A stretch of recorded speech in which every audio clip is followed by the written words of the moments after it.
Pela Rádio Rio de Janeiro, iniciamos Nos Caminhos de Jesus, a visão espírita sobre a vida e ensinos do guia e modelo da humanidade.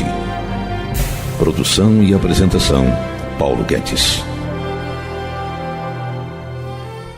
Olá, ouvintes, eu sou Paulo Guedes, estamos dando início a mais um programa Nos Caminhos de Jesus.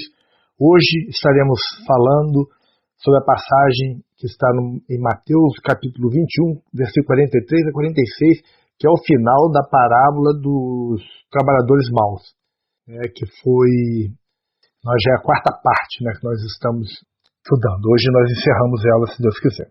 Então vamos lá. O versículo diz o seguinte: portanto eu vos digo que o reino de Deus vos será tirado e será dado a uma nação que dê os seus frutos. E quem cair sobre esta pedra despedaçar-se-á, e aquele sobre quem ela cair ficará reduzido a pó. E os príncipes dos sacerdotes e os fariseus, ouvindo essas palavras, entenderam que falava deles, e pretendendo prendê-lo, recearam o povo porquanto o tinham por profeta. Então, hoje aqui nós vamos encerrar aí essa parábola, uma parábola longa, que a gente teve bastantes versículos, então foi 4 semanas para que a gente pudesse abordar com calma toda a parte. Então, vamos ao estudo de hoje, vamos começar com a palavra-chave. A palavra-chave aqui é Reino de Deus, que é a expressão e o exercício da soberania universal de Deus para com suas criaturas, ou o meio ou instrumento utilizado por ele para este propósito. A gente vê isso em Salomão, 103, versículo 19.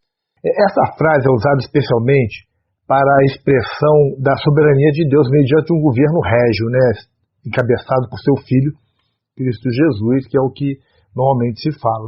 A palavra traduzida por reino nas escrituras grego-cristãs é basileia, que significa um reino, um domínio, a região ou um país governado por um rei. Pode significar também poder, autoridade, domínio, reinado régio, dignidade real, o título e a honra de rei. A gente vê isso no analítico, o léxico grego. A gente consegue encontrar. A frase, o reino de Deus, é empregada com frequência por Marcos e Lucas. E no relato de Mateus, a frase que é a paralela, que nós estamos vendo aqui, que nós normalmente vemos, que é reino dos céus, aparece umas 30 vezes.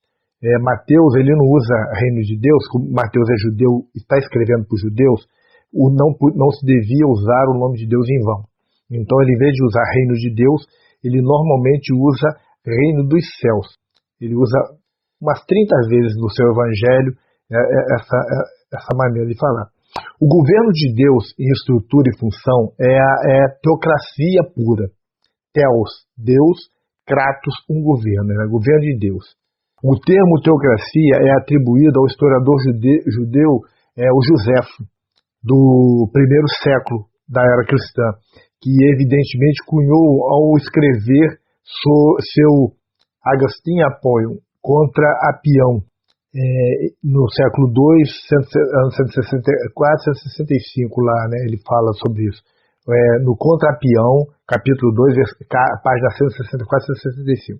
Concernente ao governo estabelecido sobre Israel no Sinai, José escreveu o seguinte: alguns povos confiaram o supremo poder político a monarquias, outros a oligarquias, ainda outros a massa. Nosso legislador, porém, não se deixou atrair por nenhuma de tais formas de governo, mas deu à sua Constituição a forma do que, caso se permita uma expressão forçada, pode ser chamado de teocracia, teocratium, colocando toda a sabedoria e autoridade nas mãos de Deus. Naturalmente, para ser teocracia pura, o governo não podia ser instituído por nenhum legislador humano, tal como o homem, Moisés, mas precisava ser instituído e estabelecido por Deus. O registro bíblico indica que foi assim que se deu. Isso na visão deles, eles acreditam que, por exemplo, Moisés, todos os que foram ao reinado depois do judaísmo em si, eram indicados por Deus de alguma forma. E aí se criou a teocracia, essa maneira de entender. Jesus aplica a parábola aos que ouviam e à nação inteira de Israel. quando ele fala de reino de Deus, né? Ele acabara de ilustrar o sentido da parábola dos lavradores maus. Aqui é o encerramento dele, mostrando que as obras de Deus podem ser comparadas a um edifício que requer uma maciça pedra angular, como também o templo de Deus em Jerusalém tinha uma dessas pedras. Jesus está falando sobre isso, né? Os construtores do templo espiritual haviam rejeitado a pedra angular que fora cortada por ordem do arquiteto e chefe. Para esses, para o povo de Israel, a edificação terá de cessar até que a principal pedra angular seja devolvida ao seu devido lugar, que é o próprio Cristo, né? Chegara finalmente o tempo em que Israel tornara a construir sobre essa pedra, ele voltará a construir sobre essa pedra que é o próprio Cristo. Nesse inteirinho, né, as obras de Deus não cessam. Deus planta uma nova vinha e envia novos servos, tendo garantido de antemão o sucesso da empreitada. O que se fala é que assim, que a obra não cessa, tirou-se das mãos do judaísmo, mas continua a obra, porque a obra do avanço da humanidade não pode cessar porque um povo tem rejeitado Jesus, que era o enviado de Deus, né? E é digno de nota também, gente, que alguns rabinos ensinavam que o reino seria tirado das mãos de Israel, tal como em Mateus capítulo 22, versículo 7, aqui também pode haver uma alusão à destruição de Israel, durante a qual, né, o templo seria derrubado, lá no ano 70, né? Mas tudo isso é apenas um símbolo da maior destruição de Israel como nação. O templo caiu nas mãos dos romanos, isso a gente vê na história, né? E eles o destruíram totalmente. E aí hoje em dia só se conhecem 3 pedras que antes faziam parte do templo. O imperador romano Adriano reedificou Jerusalém chamando-a de Aélia Capitolina, segundo o nome de um imperador e deus romano. Proibiu também os judeus de ao menos entrarem na cidade. E aí o imperador Constantino, que viveu 272 a 337, depois de Cristo, transformou em um santuário cristão, voltou a transformar Jerusalém, né? Como a história tem demonstrado de forma até admirável, o sentido das palavras de Jesus pronunciou aqui, né? E finalmente seu nome reinou em Jerusalém, porque aí o cristianismo também entrou lá, né, principalmente com Constantino, e aí muda um pouco a questão da história, né, porque os judeus rejeitaram totalmente Jesus, a gente sabe disso, principalmente os líderes do judaísmo, né, e aí Jesus foi praticamente banido, né, por causa dessa visão distorcida, né, enviesada do judaísmo acerca de Jesus, porque eles não entendiam Jesus como Messias.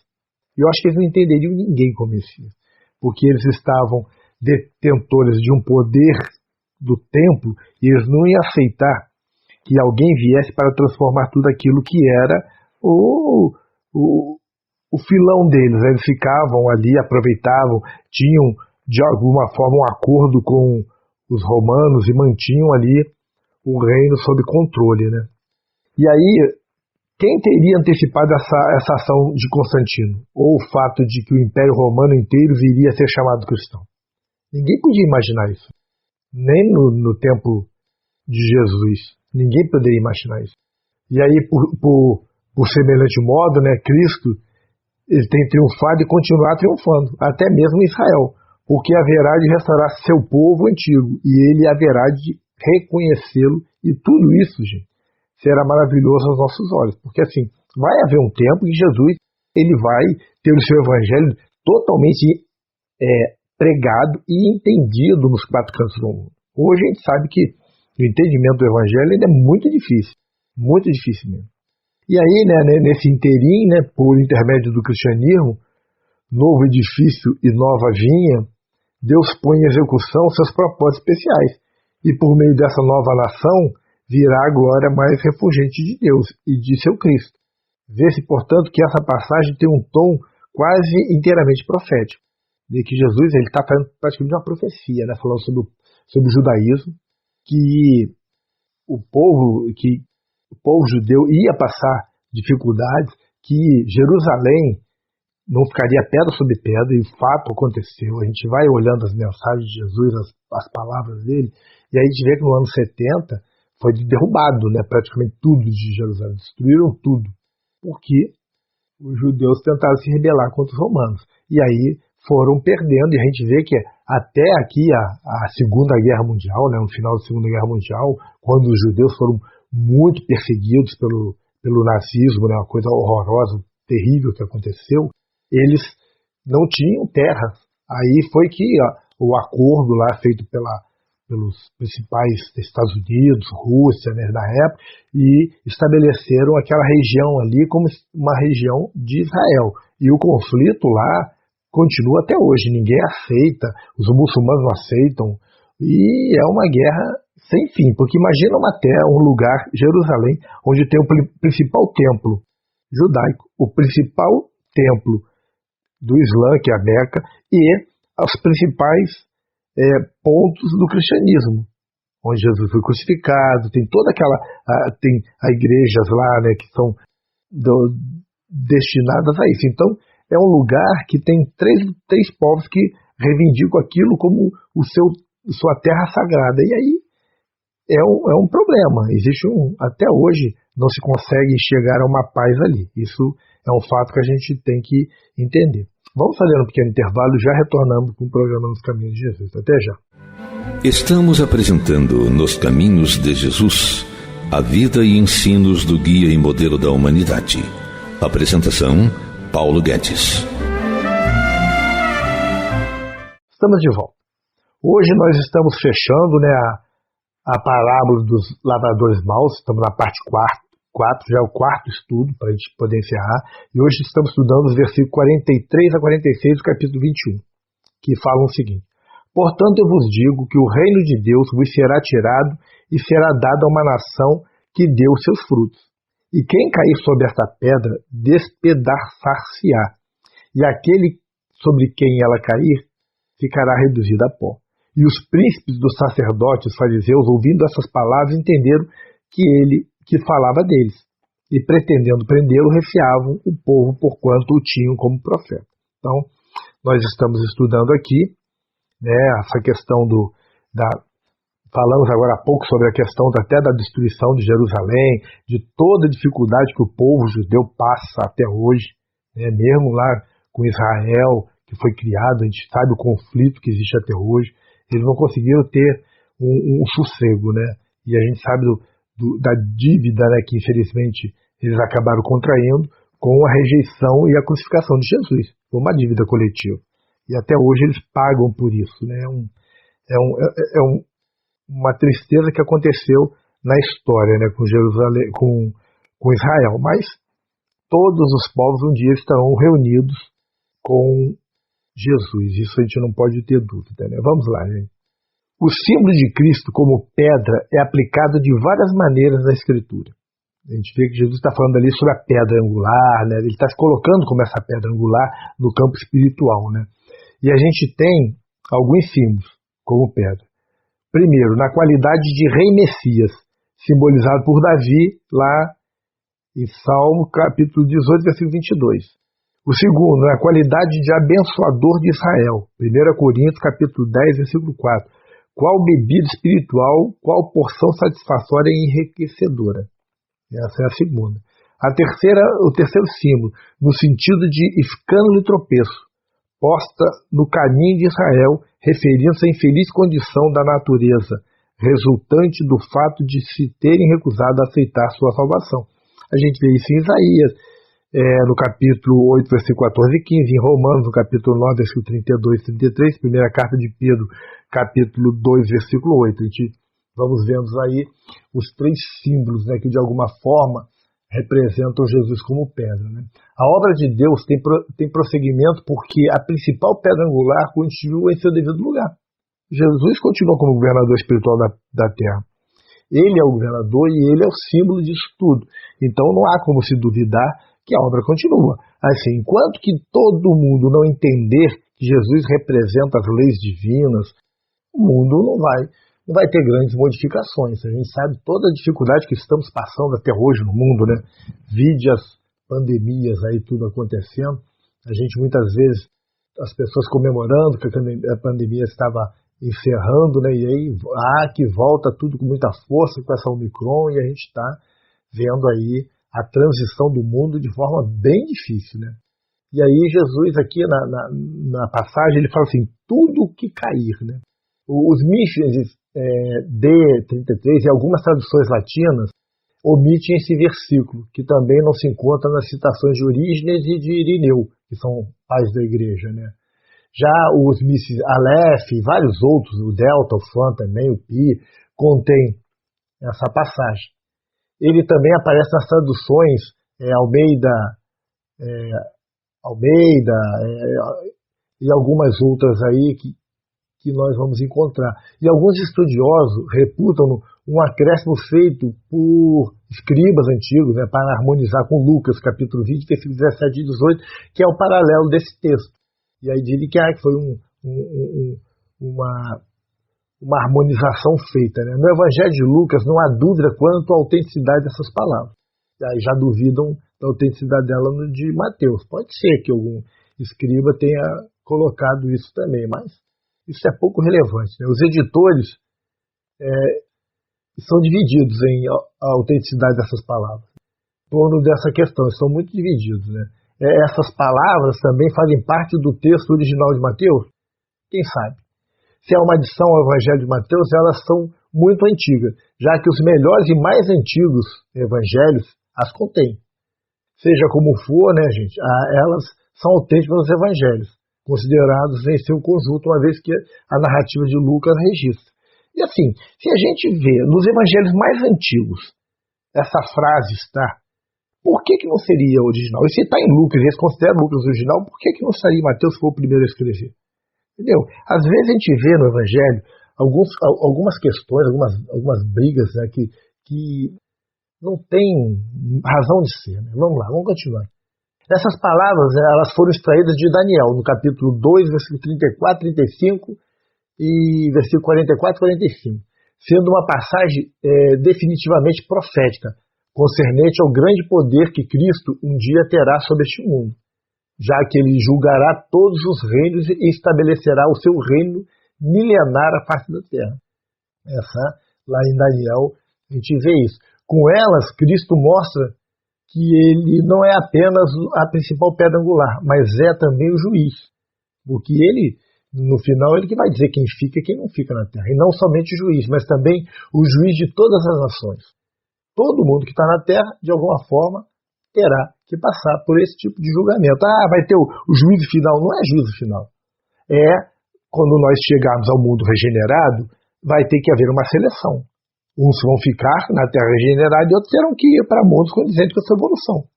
E aí, é nesse sentido. E se essas palavras foram compreendidas pelas autoridades religiosas que ouviram, né, devem tê-la deixado furiosos. Vocês ficaram muito furiosos, as autoridades ficaram furiosas, né? Elas devem ter pensado que aquele profeta de Nazaré, né, proferia imensa blasfêmia, reivindicando poderes e posições fantásticas. Não acreditavam que ele era o Messias, de forma alguma. E aí era uma questão muito, muito esquisita, né? Mas essa verdade, gente, de ter sido completamente incompreensível para aqueles homens, entendeu? A verdade de realmente quem era o Cristo e a verdade que ele passava, para eles foram totalmente compreendidos. Não havia meios para saber quão grande era a estatura e os poderes espirituais de Jesus. Eles não tinham noção. Eles não conseguiram compreender, chegar a ver quem realmente o Cristo era, porque eles estavam cegos. Eles estavam cegos pelo poder que tinham e não queriam abrir mão deles de forma alguma. Isso é um fato. E naquele momento, naquela altura dos acontecimentos, nem mesmo os discípulos mais íntimos de Jesus poderiam ter compreendido as implicações universais do que Jesus dizia aqui, nesse momento. Ninguém, na verdade, entendeu. A gente acaba entendendo isso a nós agora, no decorrer da história, que a gente vê os acontecimentos que tiveram, né? A gente vê as previsões acontecendo e a gente vai entendendo. E há também, gente, nesse texto, uma referência a certa profecia feita em Isaías, no capítulo 8, versículo 14 e 15, que visa especificamente a nação de Israel. Haverá muito despedaçamento e pulverização antes do Messias assumir sua posição legítima neste mundo. fala lá em Isaías. Né? Você vê, despedaçamento e pulverização. As pessoas iriam ser pulverizadas pelo mundo. Alguns acreditam, né, que a primeira queda de um indivíduo sobre essa pedra pinta a humilhação do homem, que geralmente crê que os efeitos dessa queda são desanuviados e que de fato esse homem se levantará em glória para estar com Cristo em seu reino. Só que, né, entretanto, né, gente, caso a pedra se precipite sobre alguém, o que fala de julgamento, o resultado será irremediável, irreversível. Outros estudiosos, no entanto, acreditam que ambas as cláusulas se referem ao julgamento. Julgamento, gente, eu sempre falo assim, não é o juízo final, não. É esse momento de se decidir quem é que já alcançou a condição de espírito regenerado e quem não alcançou. E isso é um julgamento. É uma decisão. Alguém tem que julgar para dizer, olha, esse indivíduo aqui não tem luz suficiente, não consigo se evoluir. Então ele tem que ir para o mundo dizendo que esse aqui já está regenerado, então esse fica. Isso é um julgamento, gente. Não existe julgamento. Nesse sentido, sim, tem que haver. Aqueles que caem sobre a pedra são injuriados quando do julgamento, mas não de forma comparável com o que sucederá quando o horrendo julgamento final. É isso que eles falam, né? Isso é muito uma teologia muito, tanto católica quanto evangélica, que fala isso. Eles falam desse julgamento terrível, né? Não vai ser nada terrível, porque não existe o juízo final, não existe as penas eternas. O que existe será o banimento para mundos condizentes com a evolução. E assim como os operários de uma construção podem cair por acidente sobre uma pedra, também os construtores espirituais injustos tropeçam em Cristo e ficam feridos. Porque, de alguma maneira, o indivíduo ser banido se sente ferido, né? Porque no seu orgulho, é muito triste isso. Imagine-se, porém, o efeito da gigantesca pedra angular a precipitar-se sobre um dos operários. Isso aconteceu quando da destruição de Jerusalém, né, no ano 70, né, simbolizando isso, né, quando é como se uma pedra tivesse destruído toda Jerusalém. Né. Quando a carnificina, né, que aconteceu lá, que os judeus foram mortos, né, pelos romanos, foi terrível. Resta ainda o futuro, né, segundo o pensamento desse pessoal, que seria mais severo julgamento, que envolverá não somente Israel, mas todas as nações da terra. Mas a gente não pode imaginar Jesus condenando e mandando matar todo mundo, e botando todo mundo no inferno. Isso aí seria absurdo, né? Jesus ilustra algo do que queria dizer nessa parábola. Destruirá miseravelmente aqueles homens miseráveis. Ailange, um pensador, ele fala o seguinte, que a primeira cláusula refere-se ao julgamento do inimigo ativo do Cristo passivo. E a segunda cláusula alude ao julgamento do Cristo ativo sobre os adversários passivos. Gente, assim, Jesus não vai se vingar, não vai atacar, não vai fazer mal a ninguém. Ele simplesmente vai separar as ovelhas dos bodes. Entenderam o que falava deles, a última frase, interessante aqui. Ó. Esses homens, pelo menos, compreenderam em termos gerais que Jesus falara a respeito deles, ainda que dificilmente pudessem ter entendido a grande profecia predita pelo Senhor.